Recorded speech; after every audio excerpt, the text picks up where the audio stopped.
اعوذ باللہ من الشیطان الرجیم بسم اللہ الرحمن الرحیم۔ لوگو، تم ہرگز اس وقت تک نیکی کو حاصل نہیں کر سکتے جب تک اپنی پسندیدہ چیزوں میں سے کچھ رائے خدا میں خرچ نہ کرو، اور تم رائے خدا میں جو کچھ خرچ کرتے ہو خدا اس کو خوب جانتا ہے۔ تورات نازل ہونے سے پہلے کھانے کی سب چیزیں جو اسلام میں حلال ہیں بنی اسرائیل کے لیے بھی حلال تھیں، سوائے اس کے جو اسرائیل یعنی یعقوب علیہ السلام نے اپنے اوپر حرام کر رکھی تھیں۔ یہود سے کہو کہ اگر تم سچی ہو تو تورات لاؤ اور اسے پڑھو، پھر اس کے بعد جو شخص خدا پر بہتان باندھے تو سمجھ لو کہ ایسے لوگ ہی ظالم ہیں۔ اے رسول کہہ دیجئے خدا نے سچ فرمایا، پس تم ملت یعنی دین ابراہیم کی پیروی کرو جو باطل سے کنارہ کش ہو کر صرف اللہ کا ہو رہا تھا اور مشرکین میں سے نہ تھا۔ بے شک سب سے پہلا گھر جو لوگوں کی عبادت کے لیے بنایا گیا یقیناً وہی ہے جو مکہ میں ہے، بڑی برکت والا اور عالمین کے لیے مرکز ہدایت ہے۔ اس گھر میں کھلی ہوئی نشانیاں ہیں،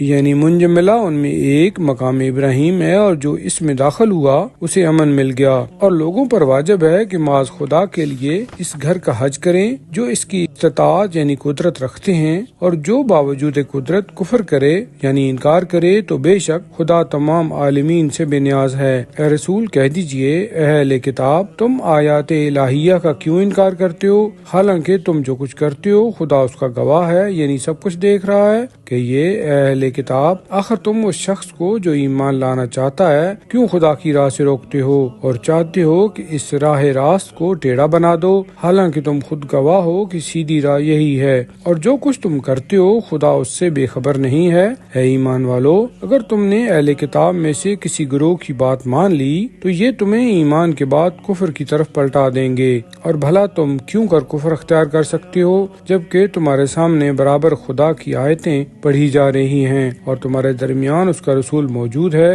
اور جو شخص خدا سے وابستہ ہو گیا وہ ضرور سیدھے راستے پر لگا دیا گیا۔ اے ایمان والو، خدا سے اس طرح ڈرو جیسا کہ ڈرنے کا حق ہے، اور ہرگز نہ مرو مگر اس حالت میں کہ تم مسلمان ہو، اور سب مل کر اللہ کی رسی کو مضبوطی سے تھام لو اور آپس میں تفرقہ پیدا نہ کرو، اور اللہ کے اس احسان کو یاد کرو جو اس نے تم پر کیا ہے کہ تم آپس میں دشمن تھے، اس نے تمہارے دلوں میں الفت پیدا کر دی اور تم اس کی نعمت یعنی فضل و کرم سے بھائی بھائی ہو گئے، اور تم آگ کے بھرے ہوئے گڑھے یعنی دوزخ کے کنارے پر کھڑے تھے جو اس نے تمہیں اس سے بچا لیا۔ اس طرح اللہ تمہارے لیے اپنی نشانیاں ظاہر کرتا ہے تاکہ تم ہدایت پا جاؤ، اور تم میں سے ایک گروہ ایسا ہونا چاہیے جو نیکی کی دعوت دے اور اچھے کاموں کا حکم دے اور برے کاموں سے منع کرے۔ یہی وہ لوگ ہیں جو دین و دنیا کے امتحان میں کامیاب اور کامران ہوں گے، اور خبردار تم ان لوگوں کی طرح نہ بننا جو انتشار کا شکار ہو گئے اور کھلی ہوئی نشانیوں یعنی دلیلوں کے آ جانے کے بعد اختلاف میں مبتلا ہو گئے۔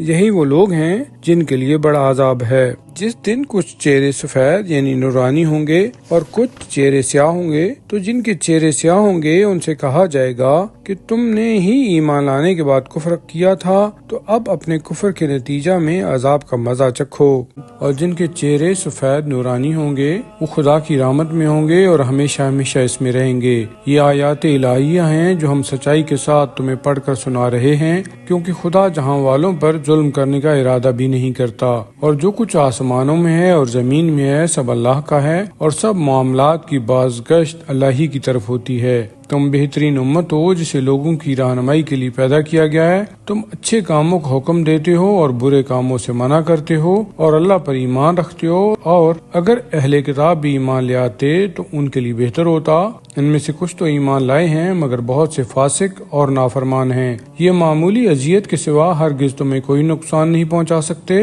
اور اگر یہ تم سے جنگ کریں گے تو تمہیں پیٹھ دکھائیں گے، پھر ان کی کہیں سے مدد نہ کی جائے گی۔ یہ جہاں بھی پائے جائیں ان پر ذلت کی مار پڑ گئی، مگر یہ کہ خدا کے کسی عہد پر یا انسانوں کے کسی معاہدہ کے سہارے کچھ پناہ مل جائے، اور یہ خدا کے قہر اور غضب میں گر گئے ہیں اور ان پر محتاجی کی مار پڑی۔ یہ سب کچھ اس لیے ہے کہ وہ آیات الہی کے ساتھ کفر کرتے رہے اور ناحق نبیوں کو قتل کرتے رہے، اس لیے کہ خدا کی نافرمانی اور زیادتیاں کیا کرتے تھے۔ یہ لوگ سب برابر نہیں ہیں۔ اہل کتاب میں ایسی ثابت قدم جماعت بھی ہے جو رات کے مختلف اوقات میں آیات الہی کی تلاوت کرتی ہے اور سجدہ ریز ہوتی ہے، اللہ اور روز آخرت پر ایمان رکھتے ہیں، نیکی کا حکم دیتے ہیں اور برائی سے منع کرتے ہیں، اور بھلائی کے کاموں میں تیزی تیزی کرتے ہیں اور یہ لوگ نیک لوگوں میں سے ہیں۔ یہ جو نیکی بھی کریں گے اس کی ہرگز ناقدری نہیں کی جائے گی اور خدا پرہیزگاروں کو خوب جانتا ہے۔ بے شک جن لوگوں نے کفر اختیار کیا انہیں ان کے اموال اور اولاد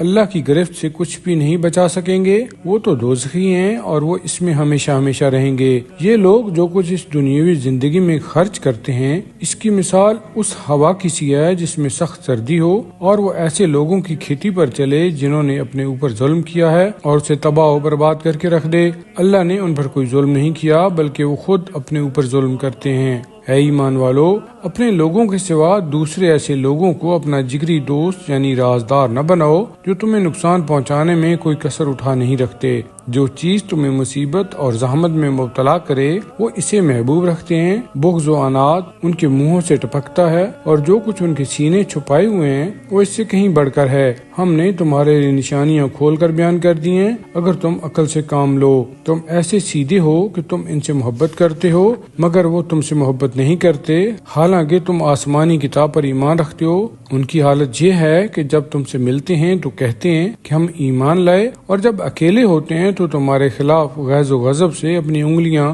چبانے لگتے ہیں۔ ان سے کہہ دو کہ اپنے غم و غصہ سے مر جاؤ، بے شک اللہ سینے کی اندر والی باتوں کو خوب جانتا ہے۔ جب تمہیں کوئی بھلائی چھو بھی جائے تو ان کو برا لگتا ہے، اور اگر تمہیں کوئی برائی پہنچے تو اس سے خوش ہوتے ہیں، اور اگر تم صبر سے کام کرو اور پرہیزگاری اختیار کرو تو ان کی ترکیبیں اور چالیں تمہیں کچھ نقصان نہیں پہنچائیں گی۔ بے شک جو کچھ یہ لوگ کر رہے ہیں خدا اس کا علمی احاطہ کیے ہوئے ہے، اور وہ موقع یاد رکھنے کے لائق ہے کہ جب تم صبح سویرے اپنے گھر سے نکلے تھے اور احد کے مقام پر مومنوں کو جنگی مورچوں پر بٹھا رہے تھے اور جگہ دے رہے تھے، اور اللہ بڑا سننے والا اور بڑا جاننے والا ہے۔ جب تم میں سے دو گروہوں نے بزدلی دکھانے کا ارادہ کیا مگر پھر سنبھل گئے، حالانکہ اللہ ان کا حامی اور مددگار تھا، اور مومنوں کو اللہ پر ہی بھروسہ کرنا چاہیے۔ بے شک اس سے پہلے جنگ بدر میں اللہ تمہاری مدد کر چکا تھا، حالانکہ تم اس وقت بہت کمزور تھے، سو اللہ کی نافرمانی سے ڈرو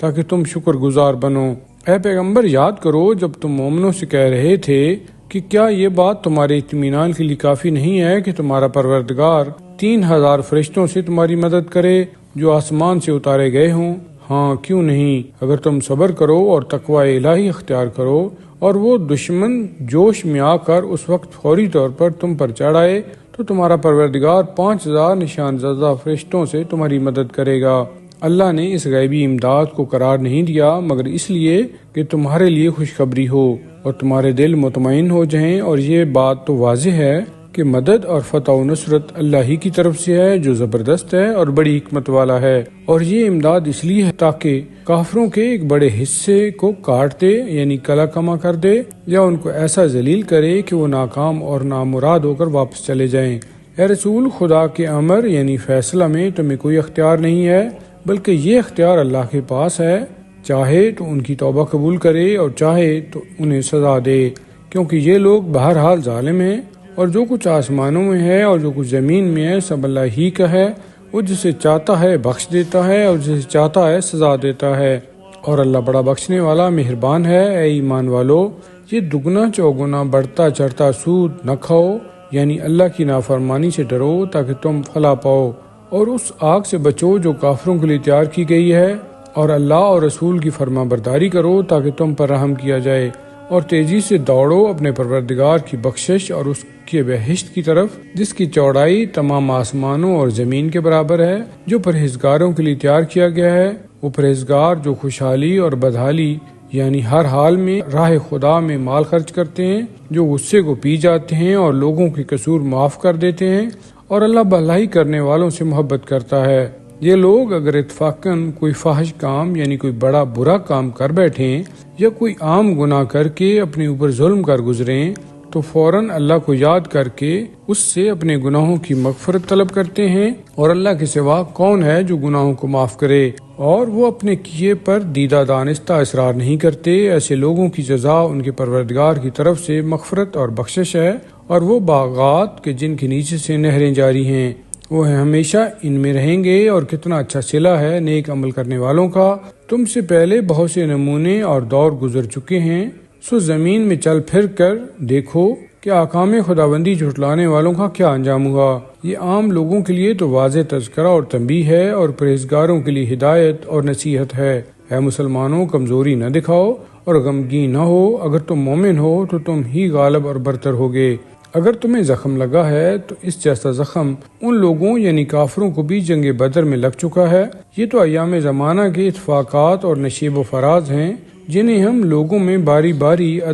بدلتے رہتے ہیں۔ تمہیں یہ چوٹ اس لیے لگی کہ خدا خالص ایمان والوں کو جان لے اور بعض کو چھانٹ کر شہید یعنی گواہ بنائے، اور اللہ ظالموں کو دوست نہیں رکھتا۔ نیز اللہ اس ابتلا اور آزمائش سے چاہتا تھا کہ خالص اہل ایمان کو چھانٹ کر الگ کر دے اور کافروں کو رفتہ رفتہ مٹا دے۔ اے مسلمانوں، کیا تم کو یہ خیال ہے کہ تم یوں ہی جنت میں داخل ہو جاؤ گے، حالانکہ ابھی تک اللہ نے جانچ کر معلوم ہی نہیں کیا کہ تم میں واقعی مجاہد کون ہیں، اور نہ ابھی یہ معلوم کیا ہے کہ صابر اور ثابت قدم کون ہیں، اور تم لوگ موت کا سامنا کرنے سے پہلے تو اس کی بہت تمنا کیا کرتے تھے۔ لو اب تم نے اسے دیکھ لیا اور اب بھی اپنی آنکھوں سے دیکھ رہے ہو تو پھر اس سے کنی کیوں کتراتے ہو؟ اور حضرت محمد صلی اللہ علیہ وآلہ وسلم نہیں ہیں مگر پیغمبر جن سے پہلے تمام پیغمبر گزر چکے ہیں، تو کیا اگر وہ وفات پا جائیں یا قتل کر دیے جائیں تو تم الٹے پاؤں کفر کی طرف پلٹ جاؤ گے؟ اور جو کوئی الٹے پاؤں پھرے گا تو ہرگز اللہ تعالیٰ کو کوئی نقصان نہیں پہنچائے گا،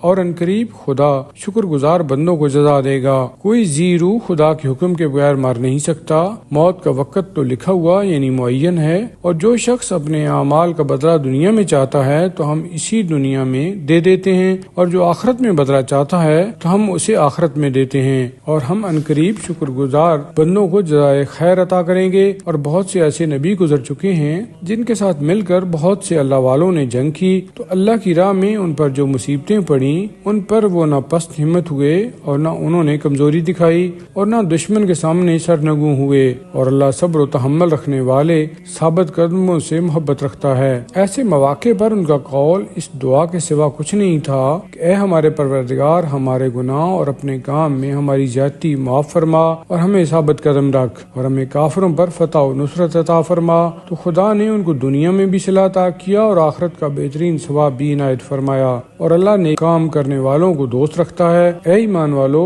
اگر تم نے ان لوگوں کی اطاعت کی جنہوں نے کفر اختیار کیا تو وہ تم کو الٹے پاؤں کفر کی طرف پھیر کر لے جائیں گے اور تم بڑا خسارہ اٹھا کر واپس ہوگے۔ تمہیں کسی کی اطاعت کی کیا ضرورت ہے، بلکہ تمہارا حامی اور سرپرست خدا ہے اور وہ بہترین مددگار ہے۔ تم پریشان نہ ہو، ہم عنقریب کافروں کے دلوں میں تمہارا روب ڈال دیں گے، اس لیے کہ انہوں نے خدائی میں ان بتوں کو شریک بنایا ہے جن کے بارے میں خدا نے کوئی دلیل نازل نہیں کی ہے، اور ان کا انجام جہنم ہوگا، اور وہ ظالمین کا بدترین ٹھکانہ ہے جن کے بارے میں خدا نے جنگ احد میں اپنا وعدہ نصرت اس وقت سچا کر دکھایا جب تم اس کے حکم سے ان کافروں کو قلع کما کر رہے تھے، یہاں تک کہ جب تم نے کمزوری دکھائی تو تم نے حکم عدولی کی۔ یہ اس لیے کہ تم میں کچھ دنیا کے طلبگار تھے اور کچھ آخرت کے طلبگار تھے، پھر اس نے تمہیں ان کے مقابلہ میں پسپا کر دیا تاکہ تمہارے ایمان اور اخلاص کی آزمائش کرے، اور پھر بھی تمہیں معاف کر دیا، اور اللہ اہل ایمان پر بڑا فضل کرنے والا ہے۔ اس وقت کو یاد کرو جب تم بے تحاشا بھاگے چلے جا رہے تھے اور کسی کی طرف مڑ کر بھی نہیں دیکھتے تھے، حالانکہ پیغمبر تمہارے پیچھے سے تمہیں پکار رہے تھے۔ تمہاری اس روش کی وجہ سے خدا نے تمہیں ثواب کے بدلے رنج پر رنج دیا، تاکہ آئندہ جو چیز تمہارے ہاتھ سے نکل جائے اس پر ملول نہ ہو، اور جو مصیبت درپیش ہو اس پر رنج نہ کرو، اور اللہ تمہارے سب اعمال سے خوب باخبر ہے۔ پھر اس خدا نے رنج و غم کے بعد نیند کی صورت میں تم پر سکون اور اطمینان اتارا، جو تم میں سے ایک گروہ پر طاری ہو گئی، اور ایک گروہ ایسا تھا کہ جسے صرف اپنی جانوں کی فکر تھی، وہ اللہ کے ساتھ ناحق زمانہ جاہلیت والے گمان کر رہا تھا۔ وہ کہہ رہا تھا کہ آیا اس معاملہ میں ہمیں بھی کچھ اختیار ہے؟ کہہ دیجئے ہر امر کا اختیار صرف اللہ کو ہے۔ یہ لوگ اپنے دلوں میں ایسی باتیں چھپائے ہوئے ہیں جن کا آپ سے اظہار نہیں کرتے، کہتے ہیں کہ اگر ہمارے ہاتھ میں بھی کچھ اختیار ہوتا تو ہم یہاں مارے نہ جاتے۔ کہہ دیجئے اگر تم لوگ اپنے گھروں میں بھی ہوتے تو بھی جن کے لیے قتل ہونا لکھا جا چکا تھا وہ ضرور اپنے مقتل کی طرف نکل کر جاتے۔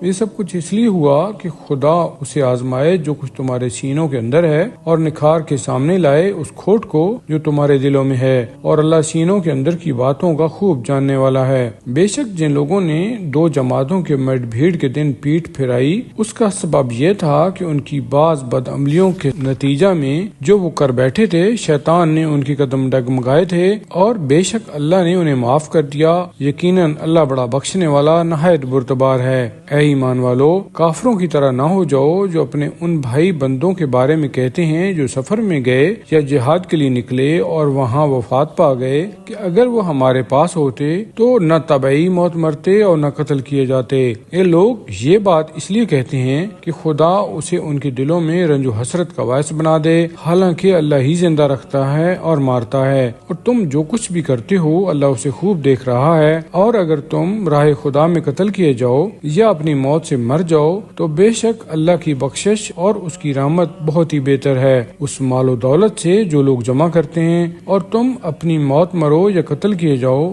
بہرحال اللہ کے ہی حضور میں معشور کیے جاؤ گے۔ اے رسول، یہ اللہ کی بہت بڑی مہربانی ہے کہ تم ان لوگوں کے لیے اتنے نرم مزاج ہو، ورنہ اگر تم درست مزاج اور سنگدل ہوتے تو یہ سب آپ کے گرد و پیش سے منتشر ہو جاتے۔ انہیں معاف کر دیا کریں، ان کے لیے دعائیں مغفرت کیا کریں اور معاملات میں ان سے مشورہ بھی لیا کریں، مگر جب کسی کام کے کرنے کا حتمی ارادہ ہو جائے تو پھر خدا پر بھروسہ کریں، بے شک اللہ بھروسہ کرنے والوں کو دوست رکھتا ہے۔ اگر اللہ تمہاری مدد کرے تو کوئی بھی تم پر غالب نہیں آ سکتا، اور اگر وہ تمہیں چھوڑ دے یعنی مدد نہ کرے تو اس کے بعد کون ہے جو تمہاری مدد کرے؟ اور اہل ایمان کو صرف خدا پر ہی بھروسہ کرنا چاہیے۔ کسی نبی کی یہ شان اور کام نہیں ہے کہ وہ خیانت کرے، اور جو خیانت کرے گا وہ اپنی خیانت کردہ چیز سمیت قیامت کے دن حاضر ہو جائے گا۔ پھر ہر ایک شخص کو اس کی کمائی کا پورا بدلہ دیا جائے گا اور ان پر ظلم نہیں ہوگا۔ بھلا وہ شخص جو ہمیشہ خدا کی رضا پر چلنے والا ہو، وہ شخص کی مانند ہو سکتا ہے جو خدا کے غضب میں گر گیا ہو اور جس کا آخری ٹھکانہ دوزخ ہو، اور وہ کیا برا ٹھکانہ ہے۔ ان دو قسم کے لوگوں کے اللہ کے یہاں مختلف درجے ہیں، اور وہ جو کچھ کرتے ہیں اللہ اسے خوب دیکھ رہا ہے۔ اللہ نے ہمیشہ اہل ایمان پر یہ بہت بڑا احسان کیا ہے کہ ان میں انہی میں سے ایک پیغمبر بھیجا جو ان کے سامنے آیات الہی کی تلاوت کرتا ہے، ان کو پاکیزہ کرتا ہے یعنی ان کی اصلاح کرتا ہے، اور انہیں کتاب و حکمت کی تعلیم دیتا ہے، اگرچہ وہ اس سے پہلے کھلی ہوئی گمراہی میں تھے۔ اے مسلمانوں، تمہارا کیا حال ہے کہ جب تم پر جنگ احد میں کوئی ایسی مصیبت آ پڑی جس سے دگنی مصیبت تم دوسرے فریق کو جنگ بدر میں پہنچا چکے ہو تو تم کہنے لگے کہ یہ کہاں سے آئی؟ کہہ دیجئے تمہاری اپنی لائی ہوئی ہے، اللہ ہر چیز پر قادر ہے۔ اور جو دو جماعتوں کے مٹ بھیڑ والے دن یعنی جنگ احد میں تم پر جو مصیبت آئی وہ خدا کے اذن سے آئی تاکہ اللہ دیکھ لے مخلص مومن کون ہیں اور منافق کون ہیں، جن سے جب کہا گیا کہ آؤ اللہ کی راہ میں جنگ کرو یا کم از کم دفاعی کرو تو انہوں نے کہا کہ اگر ہمیں علم ہوتا کہ جنگ ہوگی تو تمہارے پیچھے آتے۔ جب وہ یہ بات کہہ رہے تھے اس وقت وہ بنسبت ایمان کے کفر کے زیادہ قریب تھے۔ وہ اپنے منہ سے وہ باتیں کہتے ہیں جو ان کے دلوں میں نہیں ہوتی، اور جو کچھ وہ چھپاتے ہیں اللہ اسے خوب جانتا ہے۔ یہی وہ لوگ ہیں جو خود تو گھروں میں بیٹھے رہے مگر اپنے شہید ہونے والے بھائی بندوں کے بارے میں کہا کہ اگر یہ لوگ ہماری پیروی کرتے یعنی جہاد کرنے نہ جاتے تو مارے نہ جاتے۔ اے رسول، ان سے کہو کہ اگر تم سچی ہو تو جب تمہاری خود موت آئے تو اسے ٹال کر دکھا دینا، اور جو لوگ اللہ کی راہ میں مارے گئے ہیں انہیں ہرگز مردہ نہ سمجھو بلکہ وہ زندہ ہیں، اپنے پروردگار کے یہاں رزق پا رہے ہیں۔ اللہ نے انہیں اپنے فضل و کرم سے انہیں جو کچھ دیا ہے وہ اس پر خوش و خرم ہیں، اور اپنے ان پسماندگان کے بارے میں بھی جو ہنوز ان کے پاس نہیں پہنچے خوش اور مطمئن ہیں کہ انہیں کوئی خوف نہیں ہے اور نہ کوئی حزن اور ملال ہے۔ وہ اللہ کے فضل اور انعام پر خوش اور شاداں ہیں، اور اس بات پر فرحاں ہیں کہ اللہ اہل ایمان کے اجر و ثواب کو ضائع اور برباد نہیں کرتا۔ اور جن لوگوں نے زخم کھانے کے بعد بھی اللہ اور رسول کی آواز پر لبیک کہی، ان میں سے جو نیکوکار اور پرہیزگار ہیں ان کے لیے بڑا اجر و ثواب ہے۔ وہ کہ جن سے لوگوں نے کہا کہ لوگوں نے تمہارے خلاف بڑا لشکر جمع کیا ہے لہذا تم ان سے ڈرو، تو اس بات نے ان کے ایمان میں اور اضافہ کر دیا، اور انہوں نے کہا کہ ہمارے لیے اللہ کافی ہے اور وہ بڑا اچھا کارساز ہے۔ بس یہ لوگ اللہ کی عنایت اور اس کے فضل و کرم سے اس طرح اپنے گھروں کی طرف لوٹے کہ انہیں کسی قسم کی تکلیف نے چھوا بھی نہیں تھا اور وہ رضائے الہی کے تابع رہے، اور اللہ بڑے فضل و کرم والا ہے۔ دراصل یہ تمہارا شیطان تھا جو تمہیں اپنے حوالی موالی یعنی دوستوں سے ڈراتا ہے، اور تم ان سے نہ ڈرو، صرف مجھ سے ڈرو اگر سچے مومن ہو۔ اے رسول، وہ لوگ جو کفر کی راہ میں بڑی بھاگ دوڑ کر رہے ہیں وہ تمہیں غمزدہ نہ کریں، یا اللہ کا کچھ نہیں بگاڑ سکیں گے۔ اللہ کا ارادہ ہے کہ آخرت میں ان کے لیے کوئی حصہ نہ رکھے اور ان کے لیے بہت بڑا عذاب ہے۔ بے شک جن لوگوں نے ایمان کے بدلے کفر خرید لیا ہے وہ ہرگز اللہ کو کچھ نقصان نہیں پہنچائیں گے اور ان کے لیے دردناک عذاب تیار ہے۔ اور کافر یہ ہرگز خیال نہ کریں کہ ہم جو انہیں ڈھیل دے رہے ہیں یعنی ان کی رسی دراز رکھتے ہیں یہ ان کے لیے کوئی اچھی بات ہے۔ یہ ڈھیل تو ہم صرف اس لیے انہیں دے رہے ہیں کہ وہ زیادہ گناہ کر لیں، آخر کار ان کے لیے رسوا کرنے والا عذاب ہے۔ اللہ مومنوں کو اس حال پر نہیں چھوڑے گا جس حال پر تم اب ہو،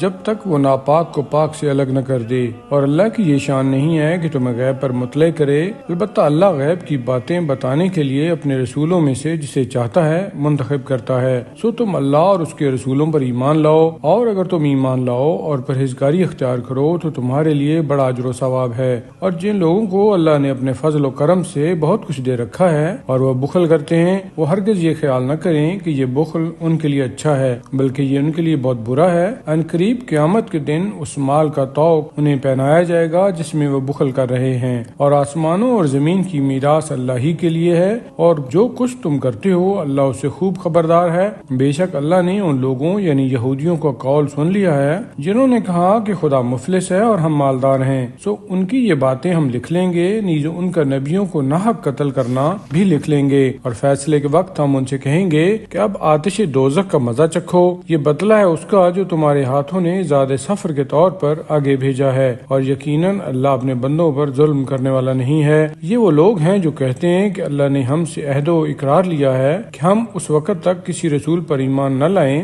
جب تک کہ وہ ہمارے سامنے ایسی قربانی پیش نہ کرے جسے غیبی آگ آ کر کھا لے۔ ان سے کہیے مجھ سے پہلے تمہارے پاس بہت سے رسول روشن نشانیاں یعنی معجزے لے کر اور وہ نشانی بھی جو تم کہتے ہو لے کر آئے، تو اگر تم اس شرط میں سچے ہو تو تم نے ان کو کیوں قتل کیا تھا؟ اے رسول، اگر یہ آپ کو جھٹلاتے ہیں تو آزردہ خاطر نہ ہوں، آپ سے پہلے بہت سے رسول جھٹلائے جا چکے ہیں جو معجزات، صحیفے اور روشن کتاب یعنی آئین حیات لے کر آئے تھے۔ ہر جاندار نے انجام کار موت کا مزہ چکھنا ہے، اور تم سب کو قیامت کے دن تمہیں اپنے اعمال کا پورا پورا بدلہ دیا جائے گا۔ بس جو شخص اس دن جہنم سے بچا لیا گیا اور جنت میں داخل کیا گیا وہ کامیاب ہو گیا، اور دنیا کی زندگی تو محض دھوکے کا سامان اور سرمایہ فریب ہے۔ مسلمانوں، ضرور تمہیں تمہارے مالوں اور جانوں کے بارے میں آزمایا جائے گا، اور تمہیں اہل کتاب مشرکین سے بڑی دل آزار باتیں سننا پڑیں گی، اور اگر تم صبر و ضبط سے کام لو اور تقوی اختیار کرو تو بے شک یہ بڑی ہمت اور حوصلے کا کام ہے۔ اے رسول، وہ وقت یاد کرو جب خدا نے اہل کتاب سے عہد و پیمان لیا تھا کہ تم اسے ضرور لوگوں کے سامنے کھول کر بیان کرو گے اور اسے ہرگز نہیں چھپاؤ گے، مگر انہوں نے اسے پس سے پشت ڈال دیا اور اس کے عوض تھوڑی سی قیمت وصول کر لی۔ کتنا برا کاروبار ہے جو یہ کر رہے ہیں۔ آپ ان لوگوں کے بارے میں خیال کریں جو اپنی کارستانیوں پر اتراتے ہیں اور چاہتے ہیں کہ جو کام انہوں نے نہیں کیا اس پر بھی ان کی تعریف و ستائش کی جائے۔ ان کے بارے میں خیال نہ کرنا کہ وہ عذاب سے محفوظ ہیں، نہیں، بلکہ ان کے لیے دردناک عذاب تیار ہے۔ اللہ کے لیے ہی ہے آسمانوں اور زمین کی حکومت، اور وہی ان کا مالک ہے، اور اللہ ہر چیز پر قادر ہے۔ بے شک آسمانوں اور زمین کی پیدائش میں اور رات دن کی عدل بدل میں صاحبان عقل کے لیے بڑی نشانیاں ہیں۔ بے شک آسمانوں اور زمین کی پیدائش میں اور رات دن کی عدل بدل میں صاحبان عقل کے لیے بڑی نشانیاں ہیں، جو اٹھتے بیٹھتے اور پہلوؤں پر لیٹے ہوئے برابر اللہ کو یاد کرتے ہیں، اور آسمانوں اور زمین کی تخلیق اور ساخت میں غور و فکر کرتے ہیں، اور بے ساختہ بول اٹھتے ہیں، اے ہمارے پروردگار، تو نے یہ سب کچھ فضول اور بیکار پیدا نہیں کیا، تو اب اس کام کرنے سے پاک ہے، ہمیں دوزخ کے عذاب سے بچا۔ اے ہمارے پروردگار، بے شک جسے تو نے دوزخ میں داخل کر دیا اسے تو نے ذلیل و رسوا کر دیا، اور ظالموں کے لیے کوئی یار و مددگار نہیں ہے۔ اے ہمارے پروردگار، ہم نے ایک منادی کو ندا دیتے ہوئے سنا ہے جو ایمان کی دعوت دے رہا تھا کہ اپنے پروردگار پر ایمان لے آؤ، سو ہم ایمان لے آئے ہیں، تو اے ہمارے پروردگار، ہمارے گناہوں کو بخش دے اور ہماری برائیاں مٹا اور دور فرما اور نیکوکاروں کے ساتھ ہمارا خاتمہ فرما۔ پروردگارا، تو نے ہم سے اپنے رسولوں کی زبانی جو وعدہ کیا ہے وہ ہمیں عطا فرما۔ قیامت کے دن ہم کو رسوا نہ فرما، تو کبھی وعدہ خلافی نہیں کرتا۔ سو ان کے پروردگار نے ان کی دعا اور پکار کو قبول کر لیا اور فرمایا، میں کسی عمل کرنے والے کے عمل کو خواہ مرد ہو یا عورت کبھی ضائع نہیں کرتا۔ تم سب ایک دوسرے کے ہم جنس ہی تو ہو۔ سو جن لوگوں نے ہجرت کی اور اپنے گھروں سے نکالے گئے اور میری راہ میں انہیں ایذائیں دی گئیں اور دین کی خاطر لڑے اور مارے گئے، تو میں ان کی برائیاں مٹا دوں گا اور ان کو ایسے بہشتوں میں داخل کروں گا جن کے نیچے نہریں بہتی ہوں گی۔ یہ ہے اللہ کے یہاں ان کی جزا، اور اللہ کے پاس بہترین ثواب اور جزا ہے۔ اے رسول، کافروں کا مختلف شہروں میں چلنا پھرنا یعنی دن دناتے پھرنا تمہیں ہرگز دھوکے میں نہ ڈال دے۔ یہ صرف چند روزہ فائدہ یعنی بہار ہے، پھر ان کا ٹھکانہ دوزخ ہے اور وہ کیسی بری آرام گاہ ہے۔ مگر وہ لوگ جنہوں نے تقوی اختیار کیا یعنی واجبات ادا کیے اور محرمات سے اجتناب کیا، ان کے لیے ایسے بہشت ہیں جن کے نیچے نہریں جاری ہیں، وہ ان میں ہمیشہ رہیں گے۔ یہ اللہ کی طرف سے ان کی مہمان نوازی ہوگی، اور جو کچھ اس کے پاس ہے وہ نیکوکاروں کے لیے بہت اچھا ہے۔ اور یقیناً اہل کتاب میں سے کچھ ایسے ہیں جو اللہ پر اور ان باتوں پر جو ہماری طرف اور جو ان کی طرف اتاری گئی ہیں پر ایمان رکھتے ہیں، اللہ کے سامنے نیاز مندی سے جھکے ہوئے ہیں اور آیات الہیہ کو تھوڑی قیمت پر فروخت بھی نہیں کرتے۔ یہ ہیں وہ جن کا اجر اپنے پروردگار کے پاس ہے، بے شک اللہ بہت جلد حساب لینے والا ہے۔ اے ایمان والو، صبر و تحمل سے کام لو اور کفار کے مقابلہ میں پامردی دکھاؤ اور خدمت دین کے لیے کمر بستہ رہو اور اللہ سے ڈرتے رہو تاکہ تم فوز و فلاح پاؤ یعنی دنیا و آخرت میں کامیاب ہو جاؤ۔ شروع کرتا ہوں اللہ کے نام سے جو بڑا مہربان نہایت رحم والا ہے۔ اے انسانوں، اپنے اس پروردگار سے ڈرو جس نے تمہیں ایک متنفس سے پیدا کیا اور اس کا جوڑا بھی اسی سے یعنی اس کی جنس سے پیدا کیا، اور پھر انہی دونوں سے بہت سے مردوں اور عورتوں کو پھیلا دیا۔ اللہ سے ڈرو جس کا واسطہ دے کر ایک دوسرے سے سوال کرتے ہو، اور رشتہ قرابت کے بارے میں بھی ڈرو، بے شک اللہ تعالیٰ تم پر حاضر اور ناظر ہے۔ اور یتیموں کے مال ان کے سپرد کرو اور پاک مال کے بدلے ناپاک مال حاصل نہ کرو، اور ان کے مالوں کو اپنے مال کے ساتھ ملا کر نہ کھاؤ، بے شک یہ بہت بڑا گناہ ہے۔ اور اگر تمہیں یہ خوف ہو کہ تم یتیموں کے ساتھ انصاف نہیں کر سکو گے تو جو عورتیں تمہیں پسند ہوں ان سے نکاح کر لو، 2 3 3 4 4 سے۔ اور اگر تمہیں اندیشہ ہو کہ ان کے ساتھ عدل نہ کر سکو گے تو پھر ایک ہی بیوی کرو، یا جو تمہاری ملکیت میں ہو ان پر اکتفا کرو، یہ زیادہ قریب ہے اس کے کہ بے انصافی کرو یعنی ایک ہی طرف جھک نہ جاؤ۔ اور عورتوں کے حق میں مہر خوش دلی سے ادا کرو، اور اگر وہ اپنی خوشی سے اس میں سے تمہیں بخش دیں تو تم اسے شوق سے کھا سکتے ہو۔ اور اپنے وہ مال جنہیں اللہ نے تمہاری زندگی کا سامان اور اسے قائم رکھنے کا ذریعہ بنایا ہے نہ سمجھ لوگوں کے حوالے نہ کرو، ہاں البتہ ان کو کھانا اور طعام کھلاؤ اور کپڑا پہناؤ اور ان سے اچھی گفتگو کرو، اور یتیموں کی جانچ پڑتال کرتے رہو یہاں تک کہ جب وہ نکاح کی عمر تک پہنچ جائیں اور تم ان میں اہلیت اور سمجھداری بھی پاؤ تو پھر ان کے مال ان کے حوالے کر دو، اور فضول خرچی سے کام لے کر اور اس جلد بازی میں کہ وہ کہیں بڑے نہ ہو جائیں ان کا مال مت کھاؤ۔ اور جو سرپرست مالدار ہو تو اسے تو بہرحال ان کے مال سے پرہیز ہی کرنا چاہیے، اور جو نادار ہو اسے معروف یعنی مناسب طریقہ سے کھانا چاہیے۔ پھر جب ان کے مال ان کے حوالے کرو تو ان لوگوں کو گواہ بنا لو، اور یوں تو حساب کے لیے اللہ ہی کافی ہے۔ مردوں کے لیے اس ترکہ سے حصہ ہے جو ماں باپ اور رشتہ دار چھوڑ جائیں، اور عورتوں کے لیے بھی حصہ ہے اس ترکہ سے جو ماں باپ اور رشتہ دار چھوڑ جائیں، خواہ وہ ترکہ تھوڑا ہو یا زیادہ، یہ حصہ خدا کی طرف سے لازمی مقرر ہے۔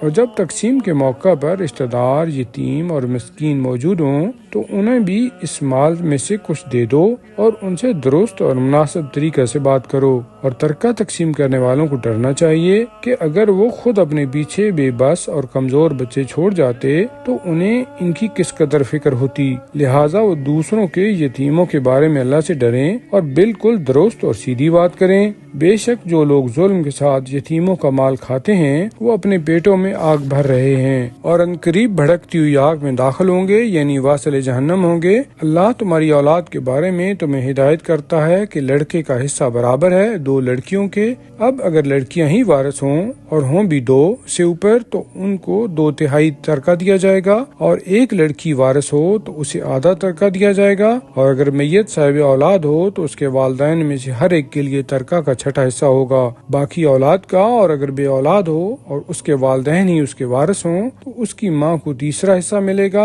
باقی 2/3 باپ کو ملے گا، اور اگر اس مرنے والے کے بھائی بہن ہوں تو پھر اس کی ماں کو چھٹا حصہ ملے گا، باقی 5/6 بہن بھائیوں کو ملے گا۔ مگر یہ تقسیم اس وقت ہوگی جب میت کی وصیت پوری کر دی جائے جو وہ کر گیا ہو، اور اس کا قرضہ ادا کر دیا جائے گا جو اس پر ہو۔ تم نہیں جانتے کہ تمہارے ماں باپ یا تمہاری اولاد میں سے نفر ثانی کے لحاظ سے کون تمہارے زیادہ قریب ہے۔ یہ حصے اللہ کی طرف سے مقرر ہیں، یقیناً اللہ بڑا جاننے والا اور بڑا حکمت والا ہے۔ اور جو ترکہ تمہاری بیویاں چھوڑ جائیں اس میں سے آدھا تمہارے لیے ہوگا اگر ان کی اولاد نہ ہو، اور اگر ان کی اولاد ہو تو پھر تمہیں ان کے ترکہ کا چوتھا حصہ ملے گا۔ یہ تقسیم اس وصیت کو پورا کرنے کے بعد ہوگی جو انہوں نے کی ہو، اور اس قرضہ کی ادائیگی کے بعد جو ان کے ذمہ ہو، اور وہ بیویاں تمہارے ترکہ میں سے چوتھا حصہ کی حقدار ہوں گی اگر تمہاری اولاد نہ ہو، اور اگر تمہاری اولاد ہو تو پھر ان کا 8واں حصہ ہوگا۔ اور یہ تقسیم اس وصیت کو پورا کرنے کے بعد ہوگی جو تم نے کی ہو، اور اس قرض کو ادا کرنے کے بعد جو تم نے چھوڑا ہو۔